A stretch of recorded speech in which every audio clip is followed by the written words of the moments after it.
Hello everyone, कैसे हो आप सभी। आज के इस वीडियो लेक्चर में हम सीखेंगे एचसीएफ 40 और 48 का एचसीएफ हम यहाँ पे सीखने वाले हैं, वो भी गुणनखंड विधि से। इस वीडियो लेक्चर में हम 40 और 48 का एचसीएफ सीखेंगे। बड़े ही ध्यान से आप देखिएगा। हम यहाँ पे गुणनखंड विधि लगाएंगे। गुणनखंड विधि से सवाल को करने वाले हैं। हम 40 और 48 का अभाज्य गुणनखंड करेंगे। अभाज्य गुणनखंड में हम अभाज्य संख्याओं का भाग देते हैं और वह भी पूरा पूरा। केवल अभाज्य संख्याओं का ही भाग दिया जाता है, अन्य किसी संख्या का नहीं। यदि भाग नहीं आते हैं तो हम अभाज्य गुणनखंड नहीं कर सकते। चलिए तो हम सीखते हैं।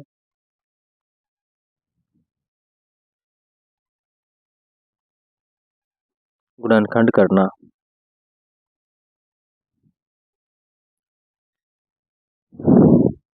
भाग हम करते हैं 40 का 40 को।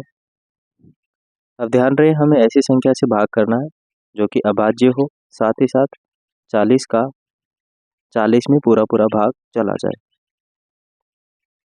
अगर हमें भाग नहीं आते हैं तो साइड में हमें भाग देकर देखना पड़ेगा। यहाँ पर 0 और 8 एक सम संख्या है, या फिर हम कह सकते हैं कि इकाई अंक यदि 0, 2, 4, 6, 8 हो तो उसमें 2 का पूरा पूरा भाग जाएगा। चलिए तो अब यदि भाग नहीं आता है तो हम 40 में भाग करके देख लेंगे और आसानी से हम इसमें भाग दे लेंगे। 2 दूनी की 4 हो गया, घटाएंगे 0 बचेगा। अब इसमें भी कितनी बार जा रहा है, 0 बार। ठीक है, या फिर भाग टूट की 0 भी लगा देंगे, बात एक ही है। चलिए तो चलते हैं, इस प्रकार से आप करेंगे इन्हें। अब 20 का आधा कर लेंगे। 2 का भाग देने का मतलब है आधा करना, 10 होता है। फिर 2 का भाग देने का मतलब आधा, फिर 1। 5 का भाग देंगे तो अपने पास 1 आ जाएगा।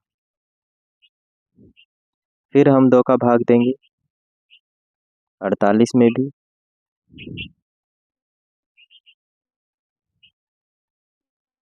आसानी से हम इसे बना देंगे। 2 का भाग देंगे 48 में, इसका मतलब आधा करना होता है। 2 का भाग देने का मतलब क्या है, आधा करना। कितना आ जाएगा, बताओ बताओ, 24। फिर 2 का भाग देंगे, आधा करो, 12 आ जाएगा। फिर 2 का भाग देंगे, आधा करो, 6 आ जाएगा।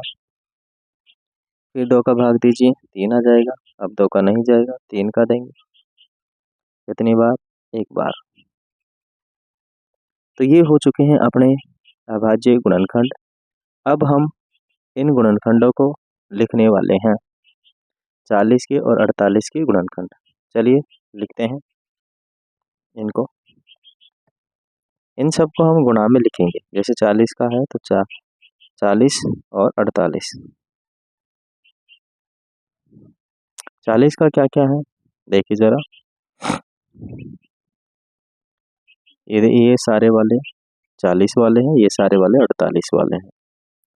तो 40 के गुणनखंड हम लिखने वाले हैं 2 गुणा 2 गुणा 2, 3 बार आएगा, और ये 5 बार। इधर 2 4 बार है, 2 गुणा 2 गुणा 2 गुणा 2 गुणा 3। अब इनमें हम कॉमन गुणनखंड निकालेंगे, जो दोनों में कॉमन हो, 40 में भी और 48 में भी। ये हम निकाल लेंगे, जो कॉमन होगा उसे ले लेंगे, बाकी को छोड़ देंगे। क्योंकि HCF की फुल फॉर्म होती है हाईएस्ट कॉमन फैक्टर, माने सबसे बड़ा कॉमन गुणनखंड, वो हमें इसमें से लेना है, उनका गुणनफल भी लेना है।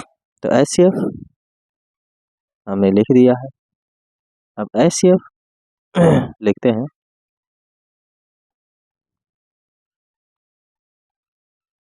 कितना आ जाएगा, देखो कॉमन है, ऊपर भी 2 नीचे भी 2, ऊपर भी 2 नीचे भी 2, ऊपर भी 2 नीचे भी 2, मतलब ये हम 2 गुणा 2 गुणा 2 ले लेंगे 3 बार, 2 गुणा 2 गुणा 2 गुणा करने पर कितना होता है 4, 4 दूनी के 8। तो कॉमन गुणनखंड या फिर हम कह सकते हैं HCF कितना हो जाएगा अपना 8 हो जाएगा।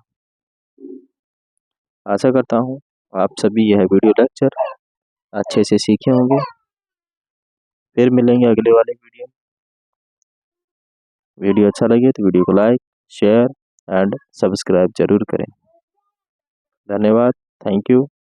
हमारा सपोर्ट भी करें जिससे कि हम और अच्छे अच्छे कंटेंट आपके लिए लेकर आएँ। थैंक्स।